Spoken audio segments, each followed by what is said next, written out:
Hello, everybody, and welcome to Shane Runs Behind to His Own Stream. I hope that everybody's doing well. Yeah, wow, I look at all of this being wrong. Forgot to change all of that.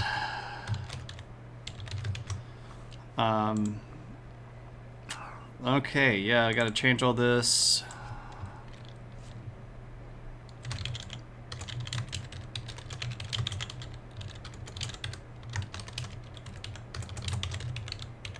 Whee! Hope everybody's doing well. Let's say hey to everybody. DCI Banks, welcome. Green Herring, thank you for the subscription. Much appreciated, my friend, and welcome in. Matt, Viper, Aloha Frank. Hope everybody's doing okay. It has been a doozy of a day.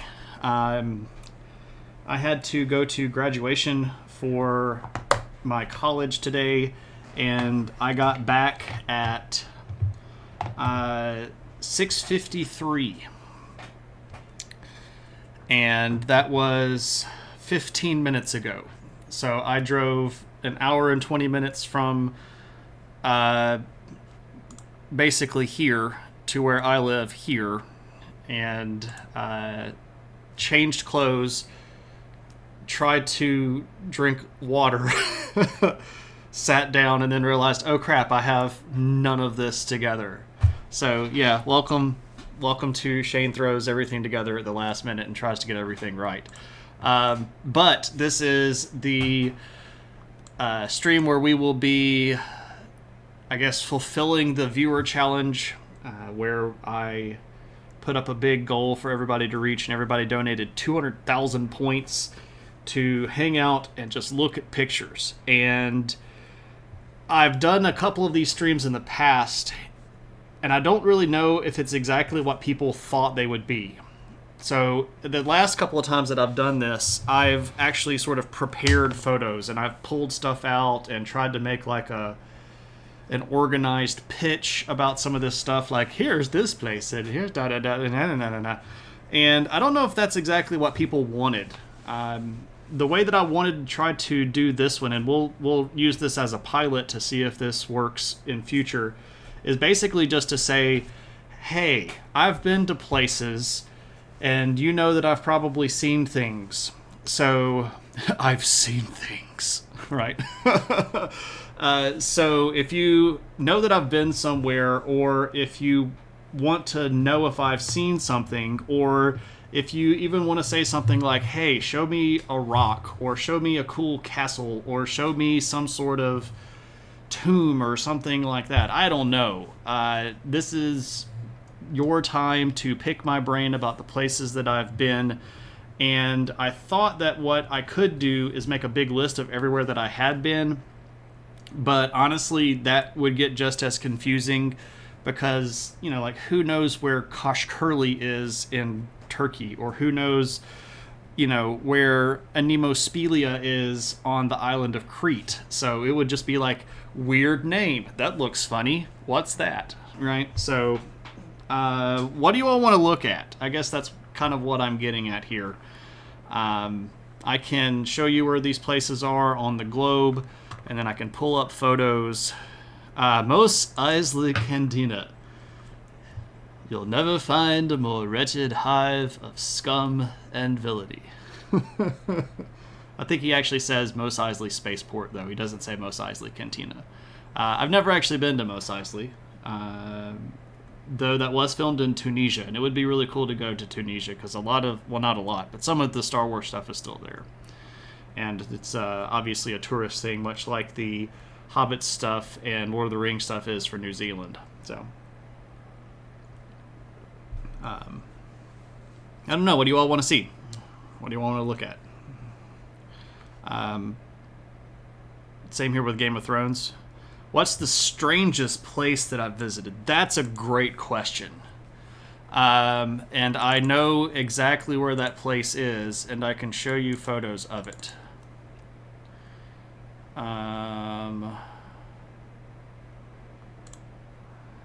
Strangest place that I've been.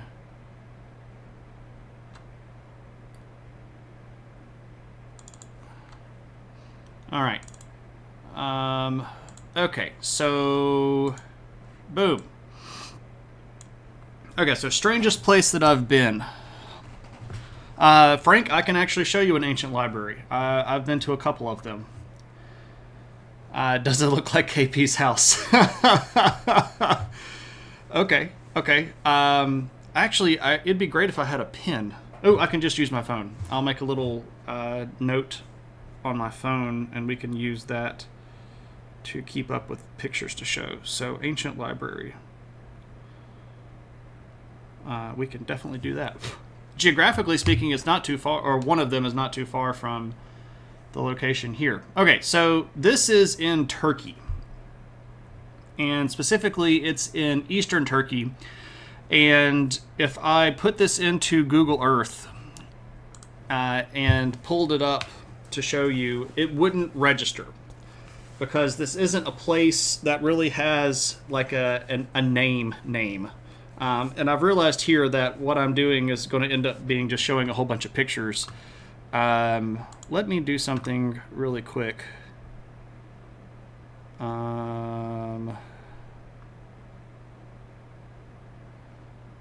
Let me switch back over here real quick. All right, go back over here.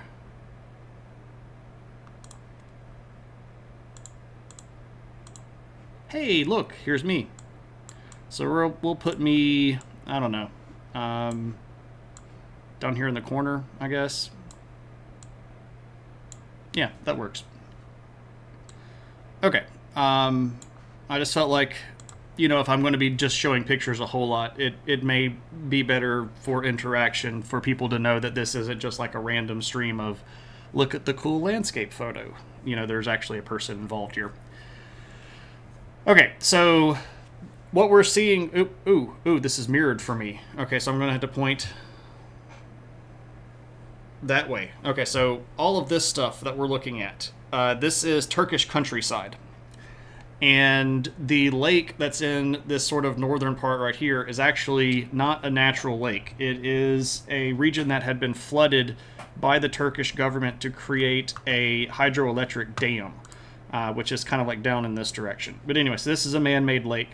All of this just used to be wilderness. There is not really a place of habitation within like what we might call relative walking distance from here that we know of, right? So archaeologically speaking, this area has been fairly well covered, but there's not really a settlement that would be contiguous to the stuff that I'm about to start showing you. Okay, so what we're looking is we're kind of just looking down the side of this hill, right? So the hill obviously starts over here, and then we're going to kind of follow it around down this way, right? And, I guess I can you all see my cursor on the screen? Like if I'm moving my cursor, okay, cool. We'll just use that instead of me trying to point because it's starting to get into like three-dimensional space.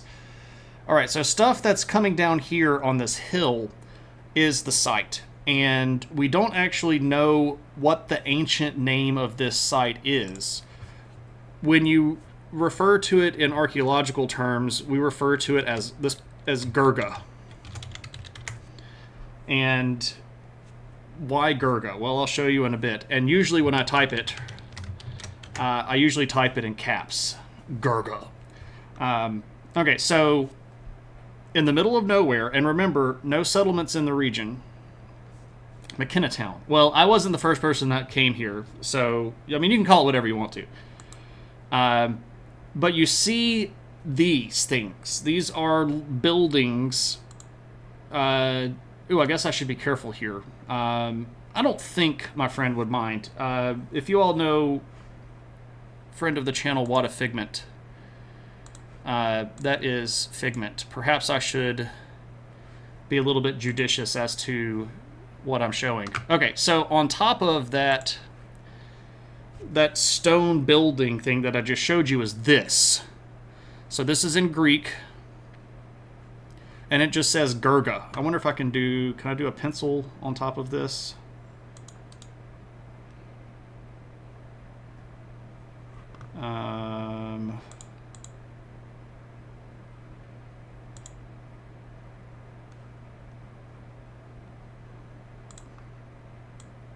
All right, so this is G, and you can see E, and here we can see R, and then G, and then A.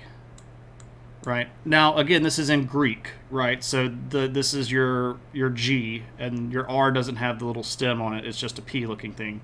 But Gurga. And you're like, okay, why? That's a great question. We don't know why. You can see it written here on the inside of this habitation, or whatever this thing is. So, like, this isn't a house. We really don't even know what this thing is. It's in the middle of nowhere.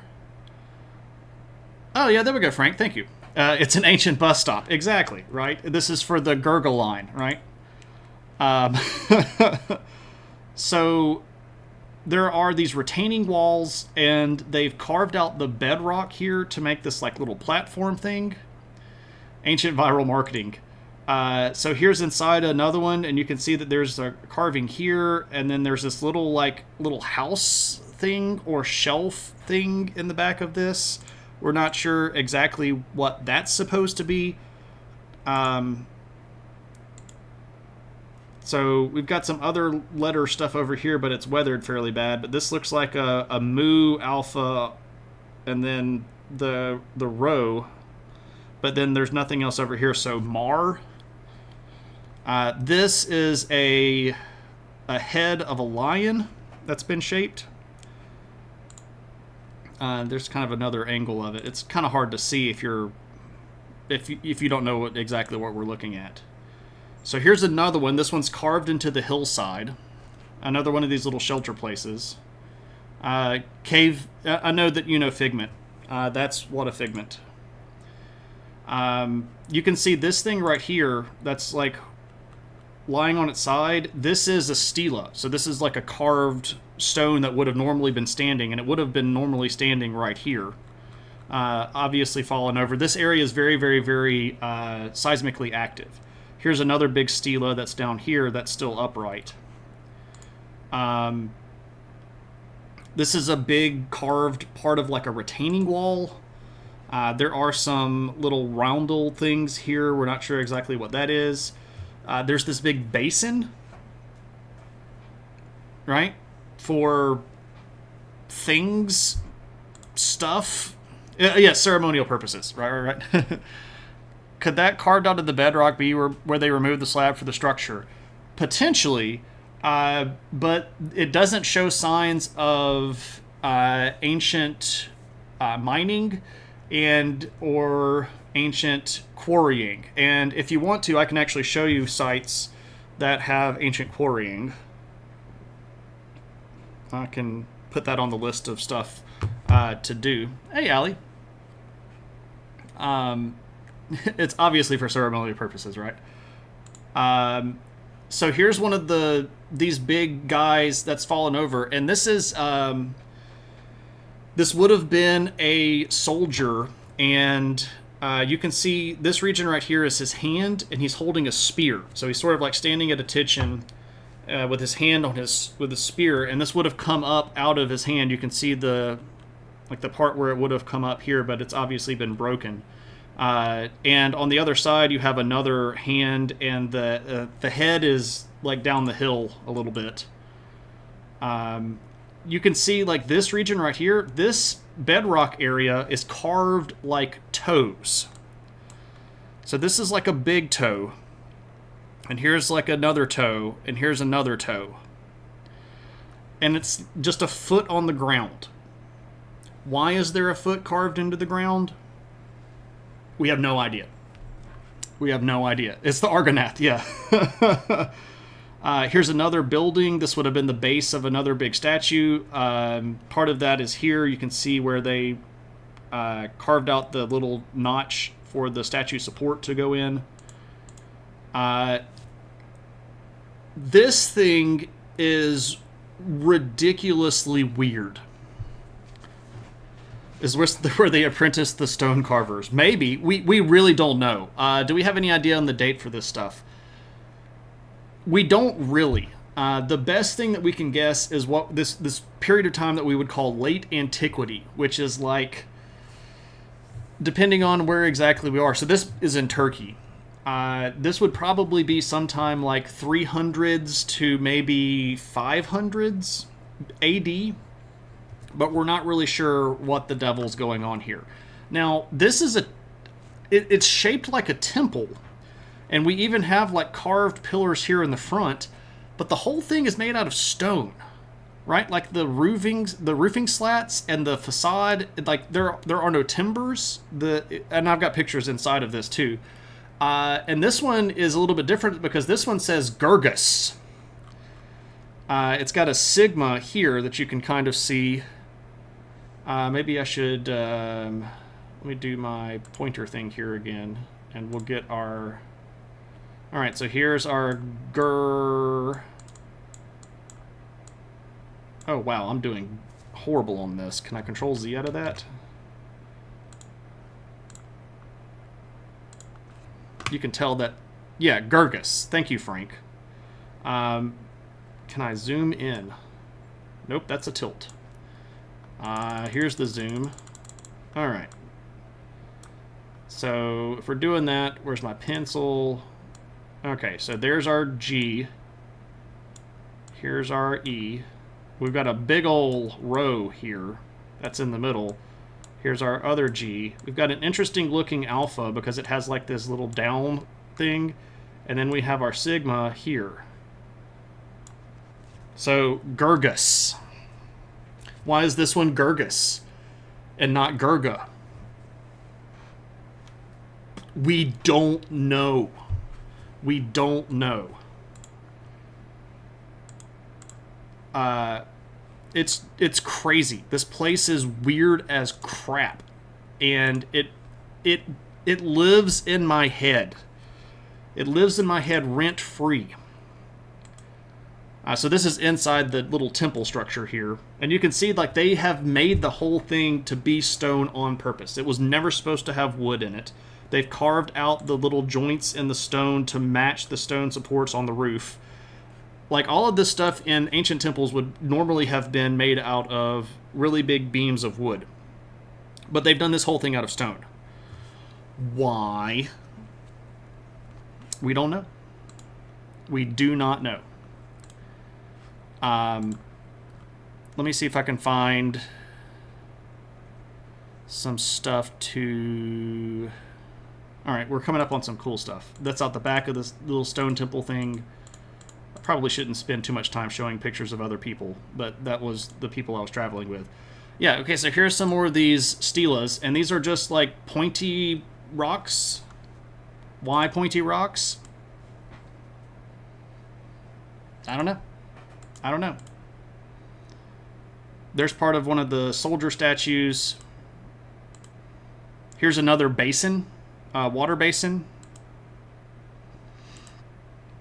This is an old well. Now, this well would have been very, very, very late. This would have almost certainly been not original to the site. The stonework here is probably medieval, and this grindstone right here, obviously way more modern. Here are some more carvings directly into the bedrock. Here's another little... There's me with a pot that I found. I really wanted to take this one home. Really, really wanted to take this one home. This would have been really late, though. This is probably like 1100s, 1200s AD. We're in Turkey. This is a place called Gurga. Yeah, this is... you should be familiar with this picture. This is very famous Shane Has Pot. That's what I call it. Here's Gurga carved into the bedrock. There's a big old A, right? Just like weird random stuff, like walls that have these little huts carved into the side of them. So that's the weirdest place that I've ever been to. Do I have my turkey pins? I don't have my turkey pins. But it's if we're looking at Turkey, it's basically like right here. But if I put Gurga in, it's not going. Well, I mean, we can see. I doubt that anything's going to pop up.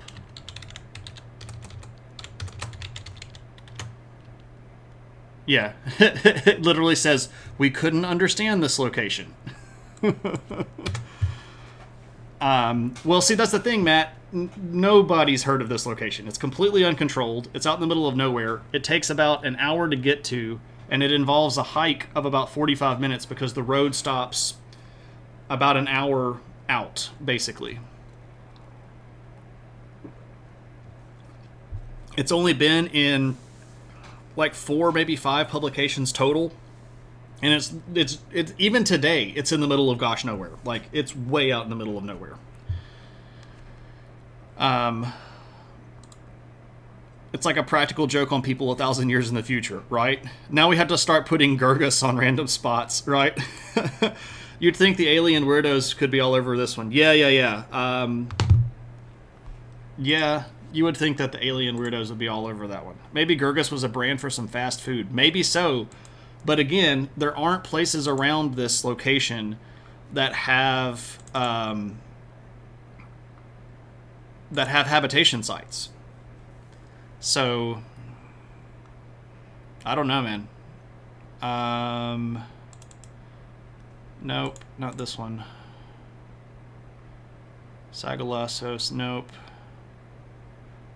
Nope. There we go. Akaraka. Alright, so Frank asked for an ancient library. Let me close that. Open. Nope. I don't know how many pictures of this I got. Okay, so this is at a place called Nissa. Yes, there is a place called Batman. I could show you a picture of me at Batman if you want to. I'll show you the picture of me by the Batman sign. Okay, that's on the list. Like a pit stop on a trek, maybe. Theory, Gurga means Batman, and it was the first attempts at Batcave. Maybe so. Maybe the Master Stonecarver retired and built a way station in the middle of nowhere, except on the path between 2 sites. See, Frank, it's not even really between any big cities. So if we go back to Google Earth full screen, right? So if we're looking at the big cities in the region, this region generally is referred to in the ancient world as Ionia, right? It's this region on the coastline. So DCI Banks, when you were reading Bertrand Russell's discussion about Ionian Greek philosophy, those big cities are right in this region right here, right? But all of the big cities are on the coast. So again, Gurga is like up in this highland region right here. And if you're going from, say, somewhere down here like Sardis or Miletus, and you're going to come around over here to Ephesus, you're not going to walk across land. You're going to get on a boat and sail. Nobody's going through this region. It's in the middle of nowhere. It's way, way, way out. And we really don't have a good idea. And another thing, and this blows my mind like crazy, when you go to Gurga, there aren't ancient pottery shards on the ground. And you go, okay, who cares about that? Everywhere you go in the ancient world, that was a city that had habitation, has ancient pottery shards on the ground. If it's in half versions of excavation, there are going to be giant piles of pottery shards that the archaeologists have literally dug up, looked at the shard, and found out that it's just garbage and literally thrown it in a big pile that a grad student is going to have to go through later and document, right? These are not important pieces of stuff, and you can find them everywhere. Like, even if you go to a really big, super touristy place like Ephesus, right? You can still find pottery shards on the ground because there's just that much pottery there, right? If we let's just think about a city of 1,000 people, and Ephesus was a city of 20,000 people, or 40,000 people, 50,000 people, right? At this, well, no, at the time period that we're talking about, probably hundreds of thousands of people. Huge city. How many different pieces of pottery did that city use a year, and how many pieces broke, and how many pieces fell on the ground, right? Gurga doesn't have ancient pottery on the ground. There's nothing there. They didn't live there. It's just in the middle of nowhere. Why is it so far in the middle of nowhere? We don't know. Who took the effort to build all that stuff out in the middle of nowhere? Again, we don't know. We really, really, really just don't know. Well, I mean, even if it was the recycling spot, you would find broken pieces of pottery that had just fallen down. But there's nothing. Like that pot that I picked up was probably 1,000 years after the site would have been in use, right? So it's not that big of a deal. All right. So this is a place called Nissa, and it's in Turkey as well. It's not very far from Gurga, geographically speaking. But the building that we're looking at is one of the few places where we know for a fact was an ancient library. And this place would have had a whole bunch of scrolls and nooks for reading, and would have had a big repository. And obviously here the building is fairly big, right? So this would have been your entryway, and it's got, grounds in the front, which would have been probably a one-level structure where you probably had to, check in or talk with somebody. And then we've got this really big structure here that's 2 stories in the back. This is, again, also in Turkey. In the future, styrofoam to-go packaging will be the new pottery shard. Yeah, I mean, that's the same kind of thing, right? So here you go. Here's some information about it. It's built around 130. Multifunctional building served as a library, auditorium, and courthouse. You can see the dimensions. Sarcophagus of the founder of the library was found under the ground in the front of the building, and you can see in the Aydin Archaeological Museum. I've never actually been to that location before. The library was renovated around the end of the 4th century, the beginning of the 5th century, and finally went out of use as a public building around the 6th century AD, when workshops and living quarters were added to the east side in the front of the building. Around 900, a chapel was built in the main room of the library, and then the area in front was used as a graveyard, which is pretty common. You stick a chapel in there, boom, you've got a church, right? You're sold on the name Gurga at this point. I mean, it's a pretty cool place. It's a future treasure trove, Mom, right? So here's a little bit more kind of on the ground looking at it. Some pretty interesting scroll work here that would have been on the... So just as a point, I'm not sure if this is necessarily original to the location. Some of this stuff modern people will kind of set up to make it look like this was supposed to be here. I don't know if this was the original entryway. I know the stone right here was the original entryway, but like this guy, I don't know. I have my suspicions. Here's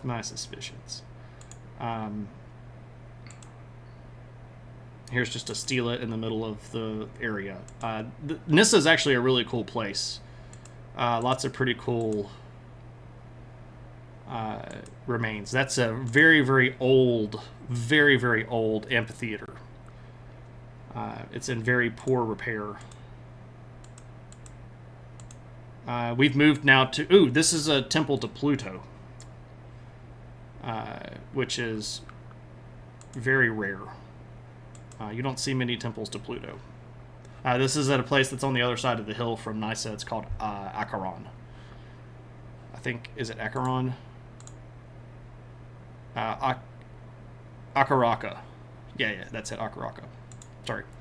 Anyway, okay, so there's an ancient library. What else do we have? Ancient quarry. Okay, I can do that.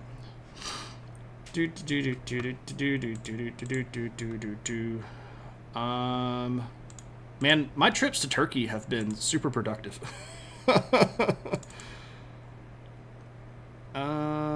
Where are those?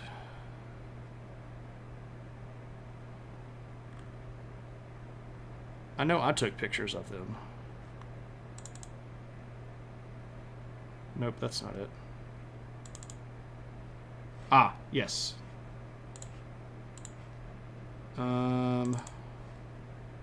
No, no.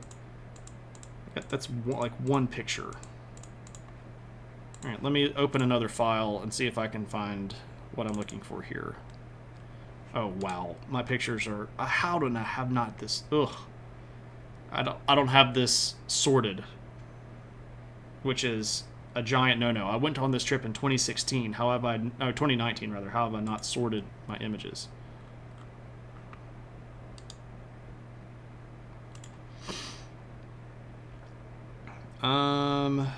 Okay. No. No.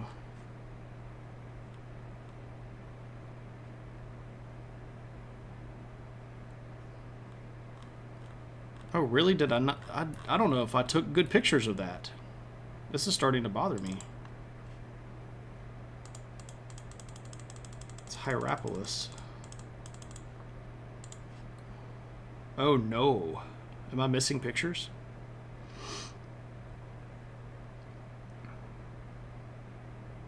Because I know that there's a particular place called Bellevue, and I know that I took photos of this particular quarry, and I know that I took pictures of it because I took a lot of pictures of it, and now I can't find where they are, which is concerning.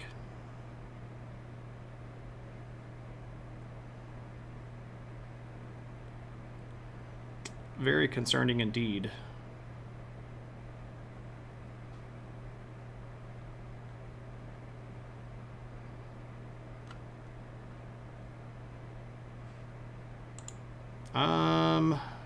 Ooh. Let me go look over here real quick. This is the fun part of the stream where Shane realizes that he doesn't have his photos organized for the actual photo stream. How pro streamer is that stuff?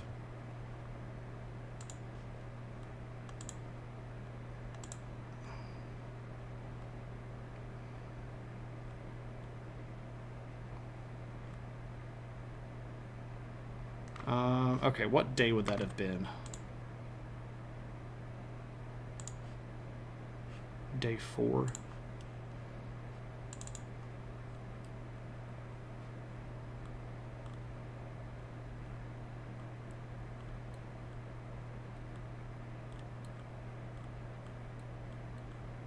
I'm starting to think that I didn't take enough pictures, or that I've lost pictures, and this is bad.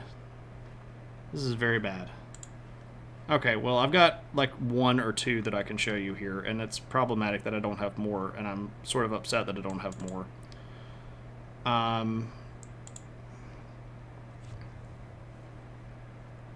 Did anyone else not get any notifications about the stream? I'm sure you don't have any pictures of it, nor you want to see them, but how many trips featured your body evacuating its contents after ingesting something dodgy? I mean, I don't have pictures of poo. No, I don't have pictures of poo. Shane from another dimension accidentally uncovered an eldritch being there and sold the tricksters. Maybe so. What's up, Tad? Time to fund a photo organization stream with channel points. Yeah. Anyway, I've got one photo, and it's not a good photo, and I'm very upset that I can't find the rest of my photos. But here is some ancient quarry stuff. And you can see here the way that they've done this is that they have dug trenches in this, or like carved trenches into the stone. I know I have more pictures of this somewhere. So you carve out these lines, and then you'll come back in and you'll break these off. So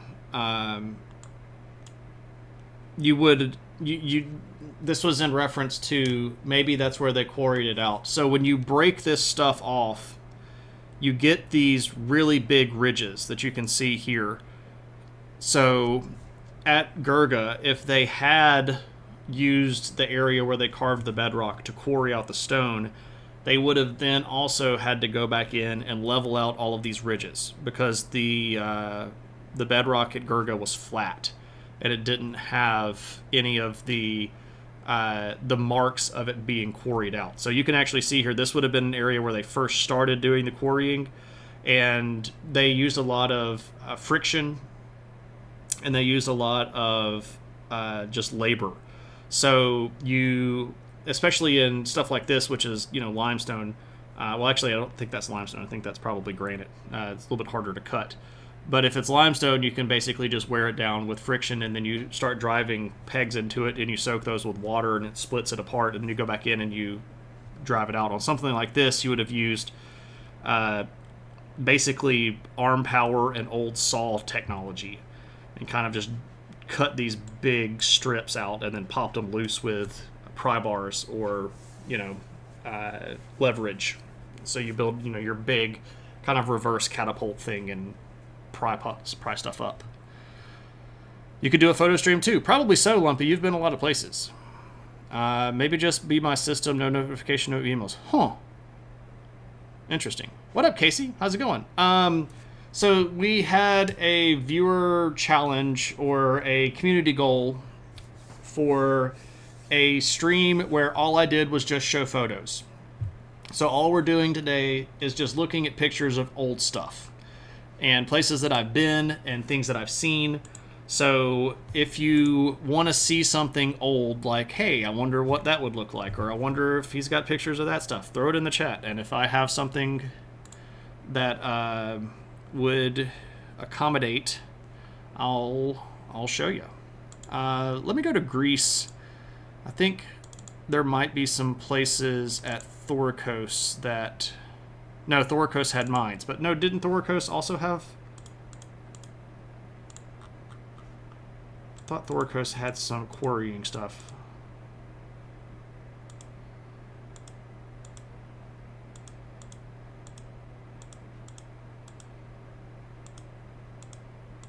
Nope. I think there might have been like one spot at Thoricos, and I just didn't take a good enough picture of it. Very disappointing that quarry isn't... Very disappointing that quarry worker isn't called a Feldman. I fear you. Just got off of work, decompressing on Twitch. Thought you'd poke your head in. Well, welcome in. Hope you're having a good one. Good to see you. Feel free to ask questions or show off or show out or, you know, other things.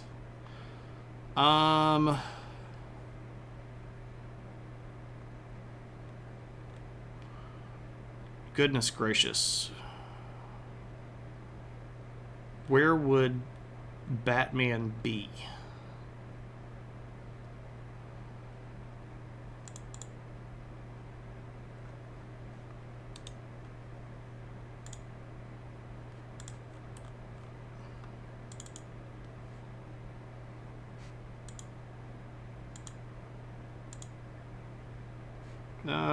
I have found Batman. All right.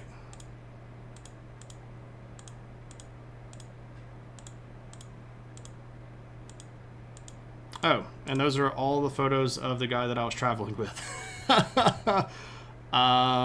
Where are my photos from Batman?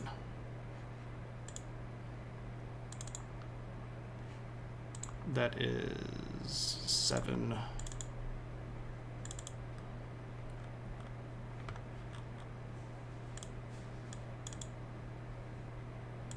No, that can't be right.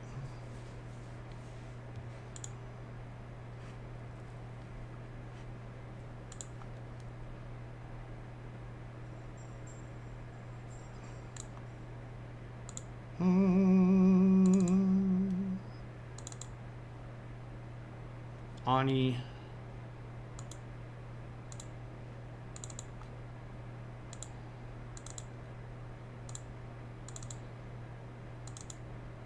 Ah, here we go.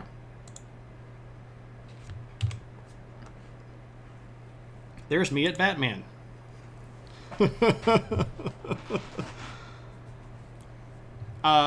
Lopta. Ads are long. They shouldn't be long. They should only be 30 seconds. Here's a question. And I was talking to KP about this last week. When you all click on my channel, let's say you're just coming from, like, you just turn Twitch on and you click on my channel. Do you have to watch an ad to get to my channel? It's not supposed to show you a pre-roll ad.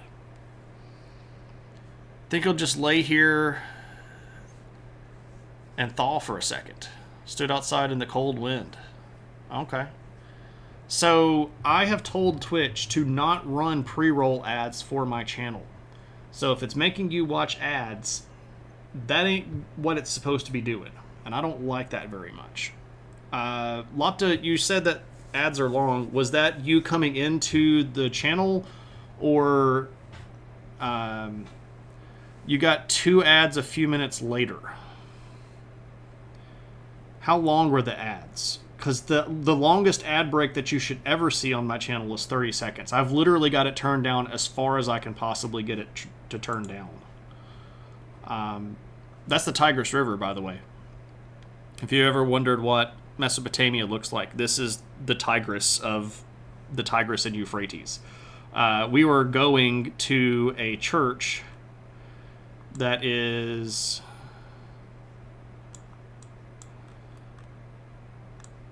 Oop, crap. Like somewhere over here. And we obviously can't go that way because the Tigris is flooded. So there's the Tigris River. This is a monastery on the border with between Turkey and Syria. So Christian population in Turkey is still hanging around out there. That is Syria. Like on the other side of this is Syria. You can see the Syrian side of the border over there. This is sort of like no man's land.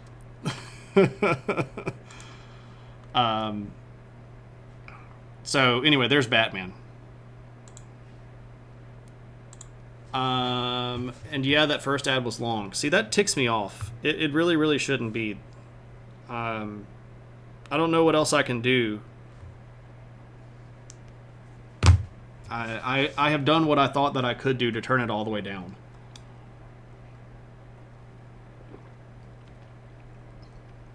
The Turkish side of their border looked like a nice garden fence. Yeah. The Syrian side of the border is... yeah, not so much. Is there a place that I don't get to talk about? Viper, that's like most of the places that I go. If we think about like, hey, where has Shane gone? And then I think about, hey, where has Shane talked about going to? The Venn diagram, it don't lap much. I've been to a lot of places, and I'm not bragging about that. I'm saying that as a holy crap, it's great that I've been able to go to places. I mean, there's a lot of really cool places that I've been to.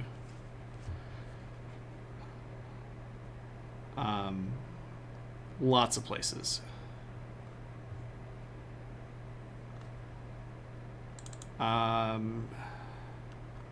Let me...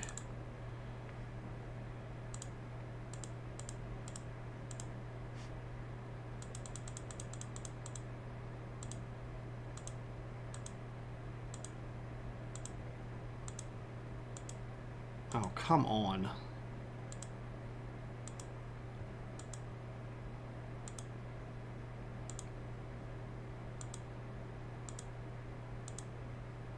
Where is the beginning of... I really wish I could turn this into show me the images. Can I set this to... Yeah! Hit the right button and crap works. Alright, let me go to this, and I'll have to adjust this a little bit. Dadgummit.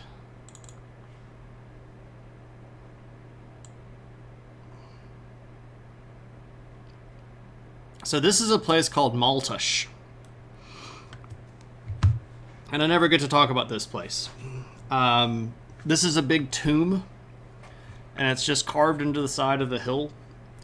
And this would have been a place from... There's an ancient kingdom called Phrygia, which is... Phrygia in chat there. And the Phrygians were a independent kingdom in northern central, northwestern central Turkey for several hundred years. And they build really cool temple stuff like this. I mean, this isn't a temple. Again, this is just this is a big tomb, but carved out of the side of the hill. These really cool patterns that are part of it. Can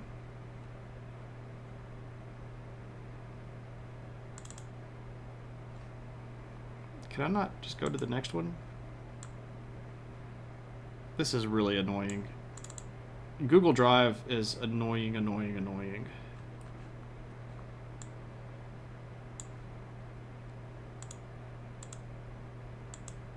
There's some detail shots of this stuff. And this was only just recently excavated. This has only been out from under the dirt for about 4 or 5 years now. Obviously, this is the burial chamber. But just a really cool place. And there's not really any real need to bring that up, right? So, like, hey, let's talk about Phrygian tombs. Right? What do you do with Phrygian tombs? Not a lot of people talk about Phrygian tombs. So, doesn't really come up naturally. But that's a cool place that I've been to that I don't get to talk about a lot. Let me show you. Did you all like that? Like the Phrygian stuff? Because there are other examples of that I could show you. This is probably the best one right here. This is at a place called Midas City. Midas, by the way, was king of Phrygia. And this particular location isn't his tomb, but look at how wicked cool that is. It's absolutely enormous.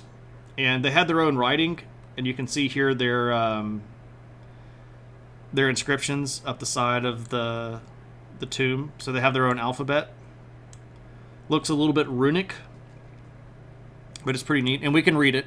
We've got enough examples of Phrygian writing that we can read their original language, and super stuff along the edge of there. These are all tombs. This is like a panoramic of this area. You can tell that one's falling down. Here's a little bit more with some better view of the inscription stuff that's up here in the corner. Again, with the kind of plus sign geometric pattern stuff, that's very Phrygian. Phrygians really dug that kind of geometric stuff. So that's pretty cool. That particular big rock there is probably, I don't know. I don't think it's sandstone. I think it's probably just rock. I don't know if it's any particular kind of rock. It's not brick, Lopta. It's carved directly out of the side of the hill. Oh, you talk about them every time you stub your toe, right, Frigate? Yeah, exactly. Have I ever been to West Kennet Longbarrow? No, I haven't. I have not. Or the country where that is. So, does this predate Petra? Yes, substantially. This predates Petra by about 700 years.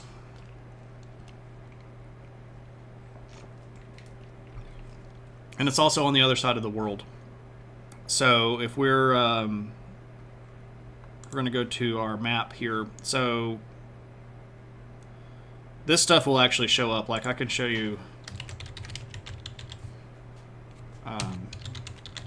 like it'll find Midas. Yeah. And yeah, I've got to. Oh, I could turn my pen's on for this. So, like you can see that region right here. And Petra is. Oh, I've got so many places in Turkey.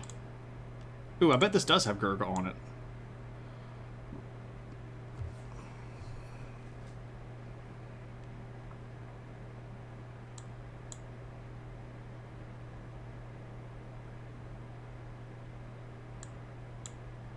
Ooh, I wonder if I can see that.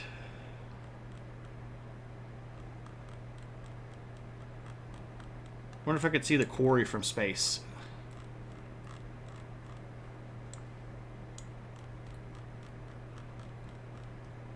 You actually can. Look.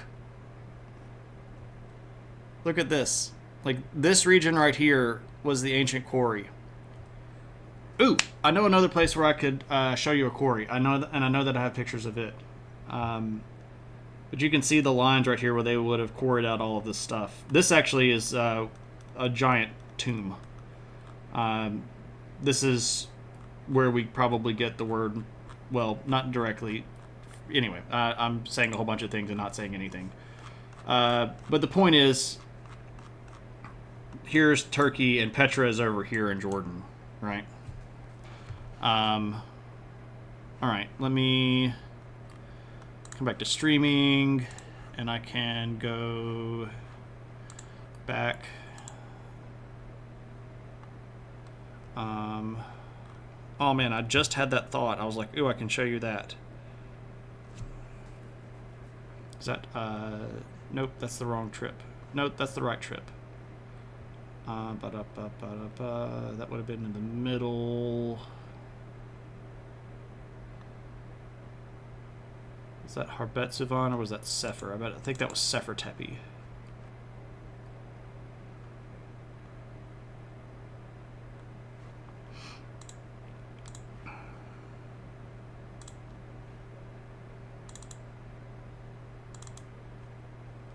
Shatal Huyuk. Nope, that's too late. Nope. Kara Tepe. Was it Kara Tepe? Like, oh, I can definitely show you this, and then I'm like, oh, no. On the wrong day.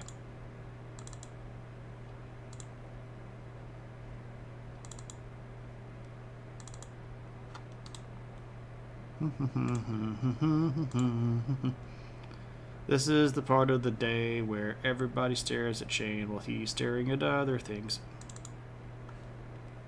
Cut marks. The big cave. Nope, wrong place. It was Sefer Tepe, and I knew it was Sefer Tepe.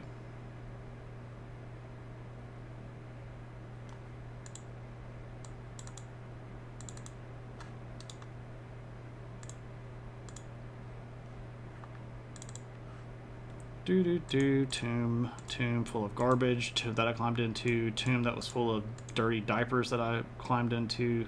Bad move, by the way. Bad move.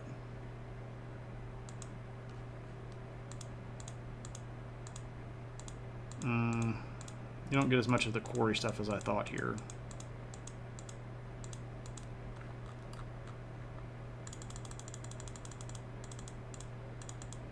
Well, I'll show it to you anyway, because at this point I'm sort of just like killing dead time. This is at a place called Sefer Tepe. I climbed into this tomb. So like, this is a tomb. And you know me, there's a hole in the ground. What is Shane going to do? Going to climb in the hole in the ground, right? And it was full of garbage. But you can see here where they had been using this area to carve stuff out. And this is like a pillar that is freestanding from the wall, but they hadn't disconnected it from the ground yet. And you can see that they had sort of tried to decorate this stuff to make it look a little bit nicer. But it's just weird that there's like this rock kind of standing in the corner. But this whole area right here was an ancient quarry. And you can see how uneven this area is. And you can see how they've started, or they had started building these little gaps around rocks. Right, there's a trench that they were going to try to pop this one off. Here's another trench, and they were going to try to break that one off. And you can see how they went through and broke all of these down, and here's another little area where, you know, obviously they're making trenches in these rocks to try to free up this stuff. Lots of these little things around this area. Now, what's interesting about this particular location, and what's really cool, would have been getting down under all this water, because this is part of the quarry as well. This is ancient quarry stuff. This place has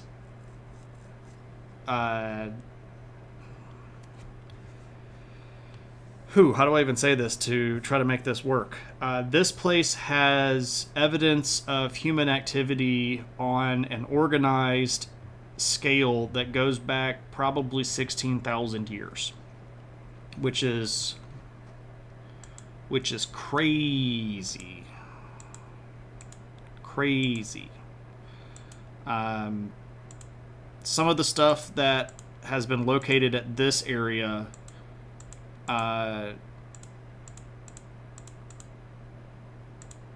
is similar to stuff that is found at Göbekli Tepe. I don't know if you've ever heard of Göbekli Tepe. Since Cave is in the room, let me indulge just a second. Do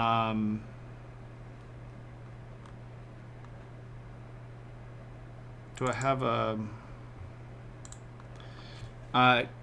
Cave, I don't know if you remember or if you still have the particular item, but I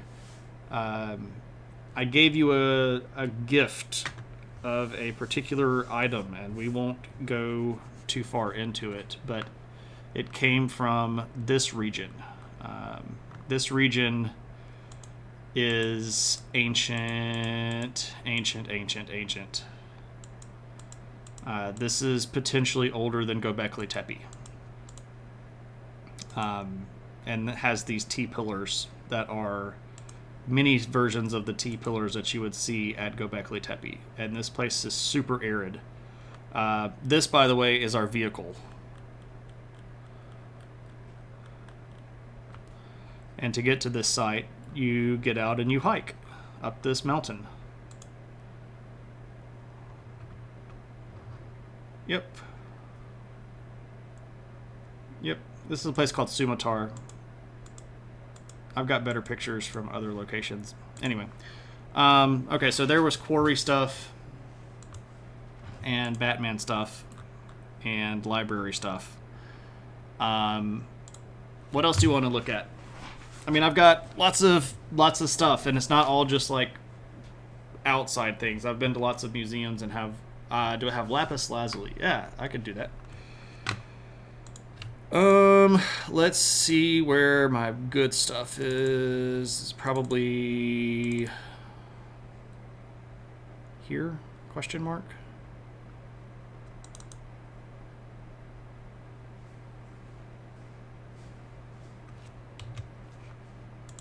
All right. There you go, Tuna. So this is a collection of items that were in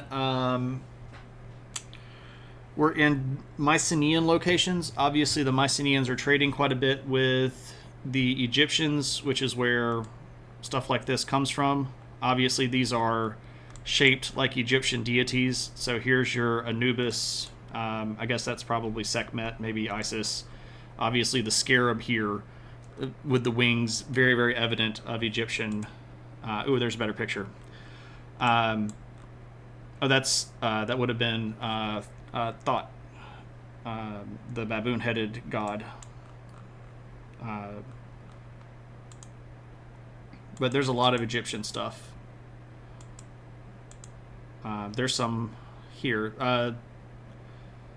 Little cup, little figurines. This guy is Serapis. Trying to think if I had any more that was really, really cool stuff. Let me look at another location real quick. Italy 2017.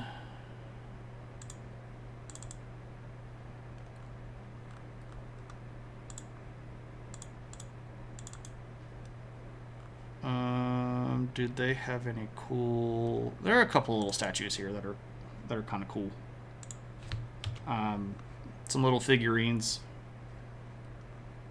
It would have been lapis.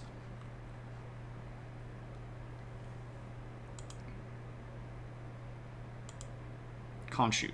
It's a big piece of papyrus. It's got lots of... This would have been later. This is Demotic. This isn't full-out hieroglyphics. Trying to think of anywhere else that I would have that would have a lot of lapis that I could show you. I think that might be it. Let me see.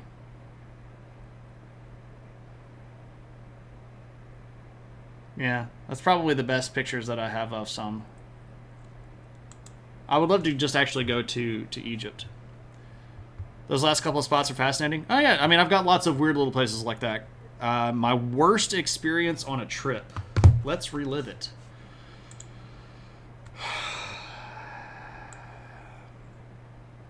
I know what it is.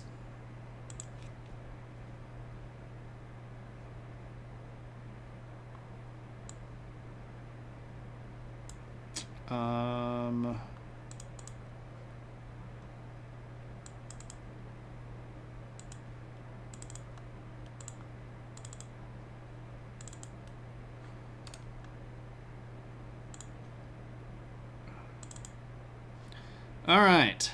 Ugh. So this is Knossos.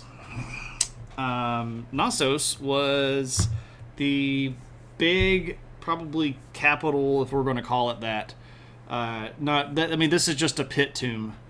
There are lots of other things that we'll look at here. So Knossos was the big city on the island of Crete. That was probably where the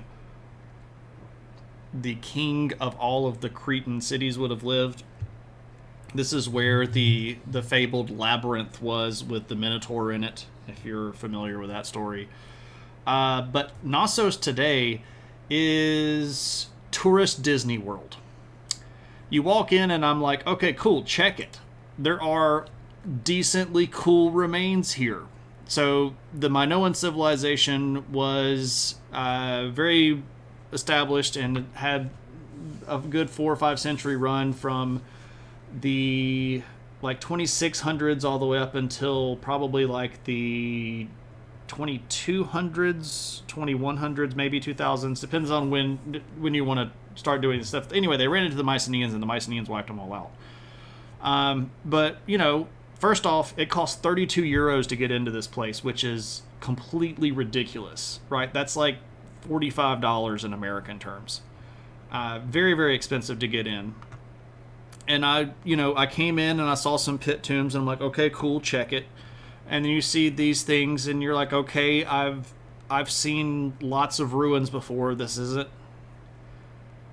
that spectacular. And I don't know if you can tell, but look over here. It's the masses. Yeah, so here is a plaza that would have been probably not used very well at the time. These walls, by the way, reconstructions. Not real, not historical, but they are literally built on top of the ancient site. See these? These are original. See this? Not original. This is where my anger sense was starting to kind of like go, wait a second. Why are you building on top of the ancient remains? Chedworth Roman Villa was one of the best places you went to as a boy. That's pretty cool. I mean, no. I mean, the Roman stuff is super ancient too, right? It's 2,000 years old. Well, I guess the stuff in England around there would have been probably about 1800 years old. But still, that's legit old. Okay, so I'm like, all right, I'm seeing some Minoan stuff. It's cool. I'm getting a little bit of their archaeology kind of in my head. You see these things here would have been probably places to put doorposts. You make the little rounded out spot, and on your door that's, big and chunky, you put the nice little rounded thing at the bottom, and it kind of sits there and it rolls around. Okay, I'm digging it. And this is about like the ancient city, right? This is all the ancient stuff. This would have been a thoroughfare, except for, here we go again, modern, ancient. Modern, ancient. Modern on top of ancient. And I was starting to get real like, Oh, Lopta, if you want to see mosaics, I can show you some. I've got 2 hours worth of mosaics that I could show you. I freaking love mosaics. Also, hey, and Natty. What up, Theo Rex? Did I say hello to everybody? I think some people popped in. I didn't say hey. I may have read your stuff, but I didn't say hey. I said hey to Casey. Tad, I said hey to. Dub Selector. There we go. Hey, a Dub Selector. Good to see you. Sorry I didn't say hey when you came in. I saw your stuff and read it, but I didn't say hey. Tad, hello. I said aloha to Frank. I don't know if I said hey to Grow Forest. Hey, Grow Forest. Hey, Lopta. I'll just say hey to everybody, because I can't remember to whom I said hello. Is it the V cholera? No, I've never had cholera. We'd love to go to the Lapis mines in Afghanistan. That'd be really cool. The poop yourself trip. So I didn't. If you're talking about the trip that I went to in Jordan where I got dramatically sick, I didn't actually poop myself that trip. I just pooped everywhere on that trip. Everywhere except for myself. Ancients were that big on skateboarding, right? Theo, what's up? Didn't the Santorini volcano megaplosion contribute significantly to the Minoan decline? Yeah. And there's a temple on this island that fell over during one of those big earthquakes that was related to volcanic stuff. But the volcano thing... Okay, so it obviously hurt, right? The attribution of the collapse of the Minoan civilization to the volcano thing came out of a bunch of work that happened in the late 80s and early 90s, when people were finally realizing that everything didn't have to be Marxist in history. And what ended up happening in the late 80s and early 90s was a big rush that carried on into the early 2000s of environmental history. So everything was because of the environment. Everything was climate change. Everything was an earthquake. Everything was a volcano. Everything was sea level rise. And while it absolutely did contribute to it, it wasn't like this volcano blew up and the Minoans evaporated, right? So, yeah, not my fault, mate. This is a big volcano, right? So, here we go. Okay, I'm like, okay, so we're going to turn a corner now. We're going through Knossos, and I'm seeing more ancient stuff, and then we see this. This is modern stuff, but it's modern stuff that's designed to look like ancient stuff. And I don't like that very much, especially where it's like, ooh, look, we're going to even like make the wall kind of crumbly looking. Yeah, that's that good fake ancient stuff. Okay, ancient stuff looks nice. And then, what is this? And what is that on top of the ancient stuff? It's modern stuff. Oh, look, here's a cool, like, yeah, here's a cool temple, right? Here's a cool thing. Oh, what is this? It's all modern. And let me show you this thing specifically. This is a pillar. And if you'll notice, it's thicker at the top than it is at the bottom. Now, why? Why would you make a pillar that way? Well, because a historian from the early 1900s said that this is the way that Minoans made pillars. We don't know if that guy knew what the heck he was talking about. And a lot of people in the modern world think that he was full of crap. But oh boy, when they rebuilt Knossos, they decided we're totally going to put his pillars everywhere. Because these are Minoan pillars. But they aren't. Because they're not. Oh, they are now. Build fake ancient stuff away from the... Yeah, I agree. If you want to rebuild an ancient site, move 100 meters away. You know, go to the other side of the hill. Build yourself a recreation. Don't build it on top of the ancient stuff. But oh boy, look. It's an ancient house that they've rebuilt. But they've only partially rebuilt it. Look at how partially they've rebuilt it. It's even looking like they partially rebuilt it, right? Because look, we made this cement slab and then we came back and had somebody hit it with a sledgehammer to make it look ancient.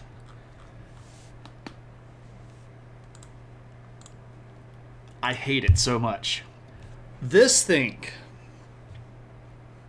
This is the sign of the Minoan people. These are the horns of the bull. Are they? Where'd you get that? Where's your citation?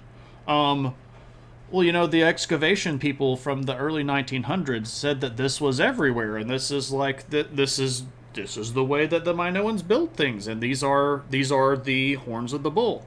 So are those things ancient?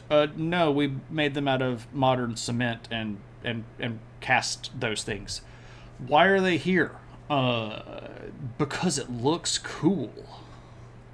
Don't you like the horns of the bull? No. Here's some actual ancient stuff. This to me seems kind of cool. I kind of like this.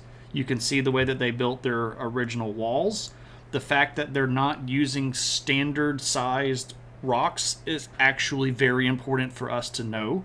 The fact that they're building with uncut stone is actually important for us to know, because this is going to help us date the site, right? We're not going to ask it out for a nice steak dinner then never call it back, but we are going to look at the types of techniques that they're using to build the walls, and we're going to use that based on how we know that other people contemporaneously built walls, and we're going to learn from that. So what you're looking at right here is actually a very good example of an early Bronze Age retaining wall for a house.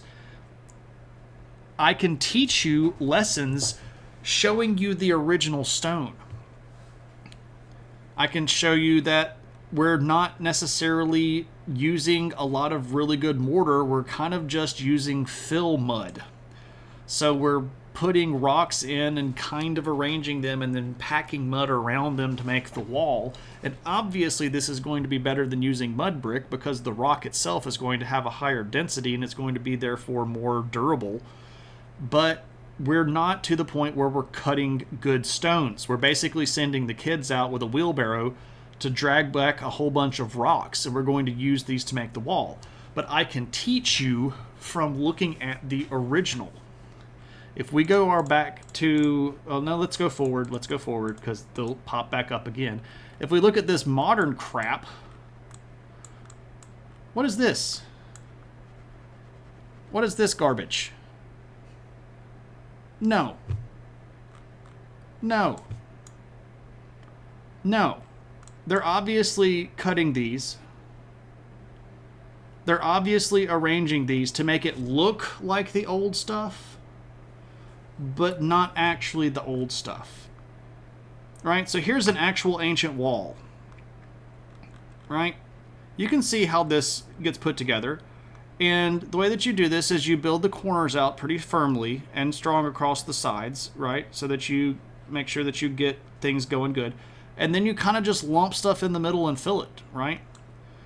But if you look at this, and then look at this monstrosity, this isn't the same. Yeah, this is Knossos. Hey, Acryon, it's good to see you. Look, here's a Minoan fresco. Is it? Oh yeah, I mean, look, it's on a wall at Knossos. Okay. Is it original? Oh, no. No, we built this and then some dude painted this. Is there a sign that says this is a replica? Nah. But it's behind glass. Don't you know that it means that it's old if it's behind glass? This is original paint. And I had to lean over the side of a wall to get a picture of this around that thing. This is the way that it would have looked if we had actually dug up a fresco from Knossos at the time. Here's some ancient stuff, right? Is it ancient? I don't know. No, it isn't ancient. Oh, look. Here's some more of our pillars. And look at this. Look at how ancient this is. If we were typing these and we were saying, okay, let's look at these bricks. This would be early Iron Age cut stone quarried brick. Right? No. No. No. No. Ancient stuff? Yeah. There's some ancient stuff down there in a hole in the ground that I had to lean over a railing to get a picture of. But that's where the ancient stuff is. In the holes. Down on the bottom. All of this, fake. What's up, Maddie? Good to see you. Not ash and charcoal. Not sure what you mean there. Here's some ancient stuff. Right? All ancient. Except for these. You know, good old-fashioned modern floorboards. Okay, whatever. Here's the ancient floor. Here's the modern floor. Yeah, like I had to bend over the railing to take a picture down to see the original stuff. You had to pay for the privilege to dig the ditches by hand, right? Here's some actual ancient stuff in Knossos. But it's around the back. And if you note, where'd all those people go? Where are the masses? Well, the masses are up standing in a line in a giant plaza that lets you go into the throne room. And you can go into the throne room of the king. Except the whole thing's a recreation. And the line is about an hour long. And you can only stand inside for like 10 minutes. And it's not actually real.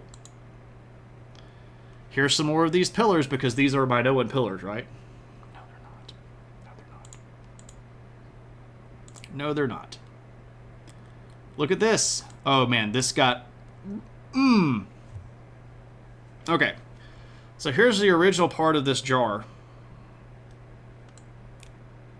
And here's where they've gone back in and finished it with modern stuff. And added all of these to it so that it looks whole. And I can kind of forgive some of this, right? But we don't have just a whole ton of these big vases like this. And I don't know if I would have made the choice to, like, do all of that stuff. No, this is the Greeks. Here's some more of the ancient part of the city. Was that electrical box and conduit fake or original? Kyle, that would have been original. Obviously, it's been replaced over the course of the last 4,000 years. But, you know. The masses are taking selfies in front of the fake pillars. They are. They were. They were. Here's some cool scribe. I have no idea what that is. It would be cool if there was a, you know, some sort of explanation as to why this really cool rock here has what might be linear B on it. But this is actually in a part of the complex where you have to leave the main part and go down the back side of a hill. And again, people don't even know how to get down here. I knew how to get down there because I did my homework. But it's not really evident that you can actually get down to this part of the ancient city. So most of the people that go to Knossos never actually see this part of the ancient city. Knossos, the Glasgow Willy Wonka experience for a historian. Kind of, sort of. My son says, tell him you like that pottery. If you want to see some more pottery, we can totally do pottery stuff. I can show tons of pottery. Are there many Greek archaeological sites that are in poor quality? Lots of them. Oh, sorry, Lopta. Just not those big examples. There are a few other places where I could show you some of those. Now, you might go, why, Shane, did you take a picture of the turnstile on the way out of Knossos?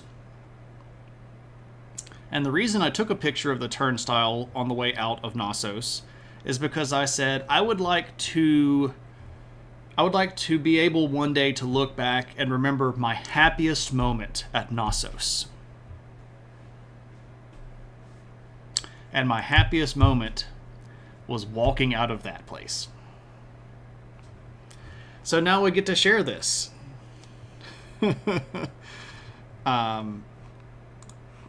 So yeah,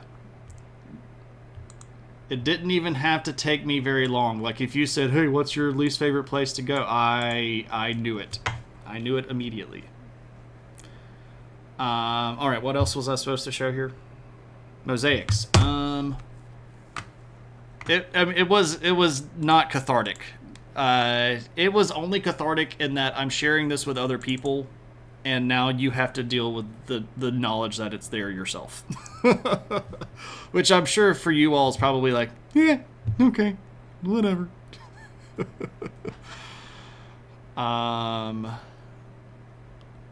Let's see where I want to go.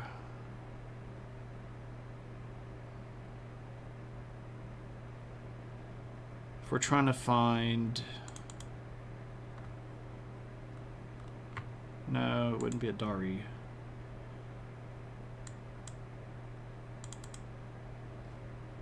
No.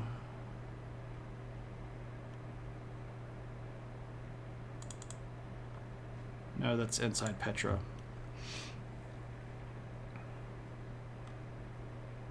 Nope, nope.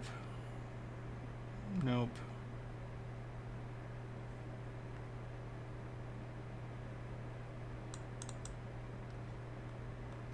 Nope, that's a cave.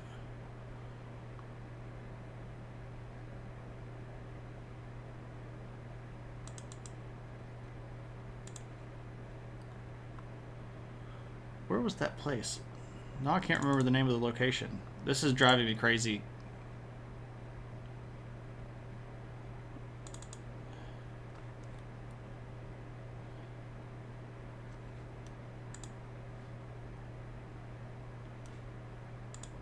All right, let me look at... I've got so many pictures, and they're just obviously here, they're not very well organized, which is very problematic. And I admit that they're problematic.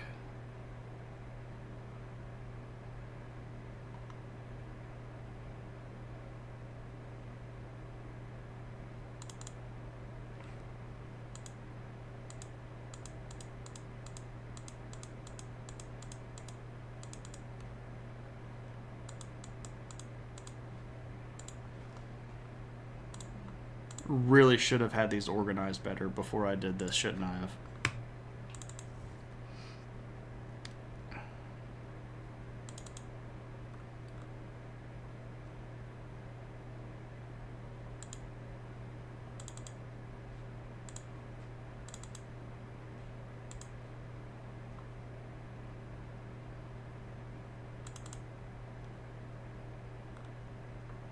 That's a pretty cool place.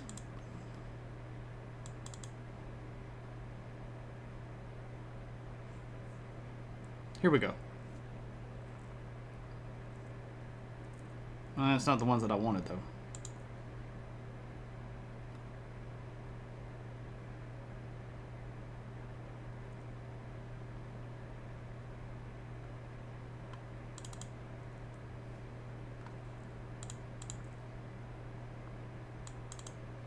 Good gracious. How hard is it to find a set of pictures that I took that probably have 50 pictures in there?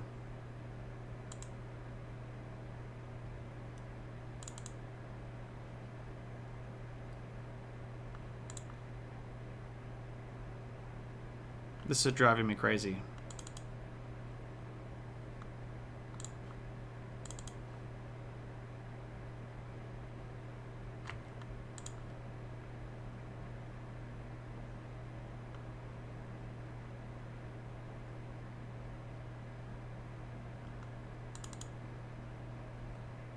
Ah, here we go. Found it. Sorry that took forever.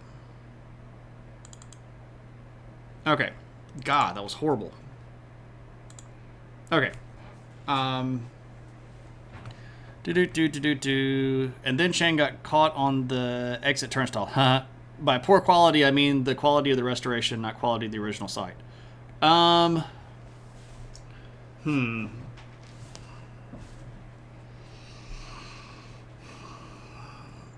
So, I'll say this about Greek controlled archaeological sites.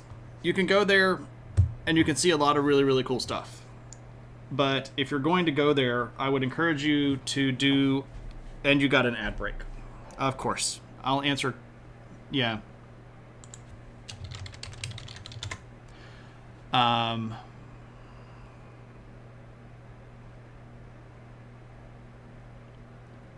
So for those of you not in the ad...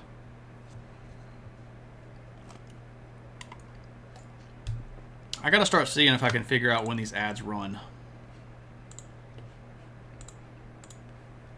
Because it doesn't tell me like when the ad is going to pop up.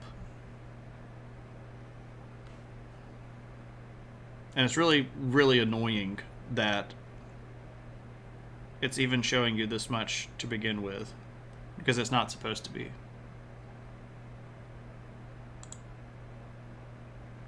Chronix, how long was that ad? Was it 30 seconds?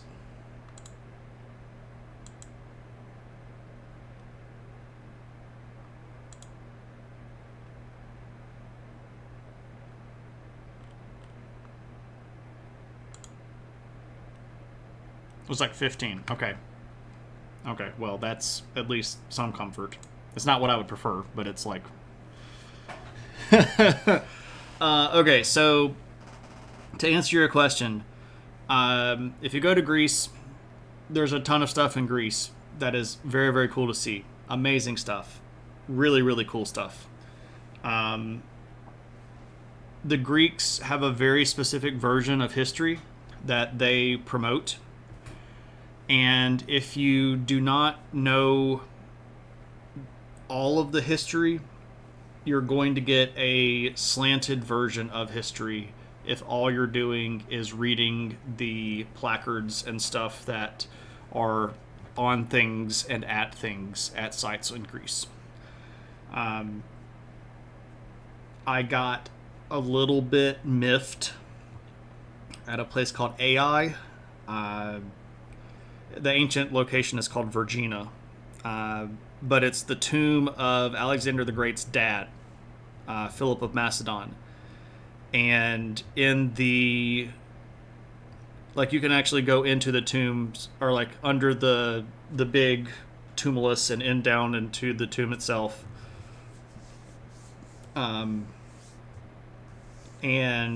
I got really upset with the way that Alexander and Philip were portrayed in the in that museum there, because it's incredibly based around the modern Greek ideology that ancient Greeks and Macedonians were the same people, and they weren't. But modern Greece claims Alexander as a Greek. Now, obviously, he liked Greek culture, and he was Hellenistic. But the Macedonians were different people that had a different language and a different culture, right? And, yeah, it's absolutely a big fight now. Okay, so... mosaics, eh? The ancient Greeks did consider the Macedonians to be rather barbarian. So this is at a place called Erasas. And it is in a place, it's in Jordan, and it's kind of in the middle of nowhere in Jordan. But the ancient city was pretty big. And this is one of the best preserved ancient churches that is in existence when it comes to the level of mosaic. So all of this is mosaic. Like all of this ancient decoration is actually the original mosaic of the floor. And what's incredibly important, around the edge of this particular room, you can see that they have recreated views of important churches from around the ancient world. And in some of these cases, these particular depictions that are on the floor here are the only depictions of some of these ancient churches that we have, period. Right? And for archaeological history, and for especially stuff like architectural history and art history, this is like Holy Grail kind of stuff. Yeah, this is a Christian church. Was popular and used extensively in the late antique period.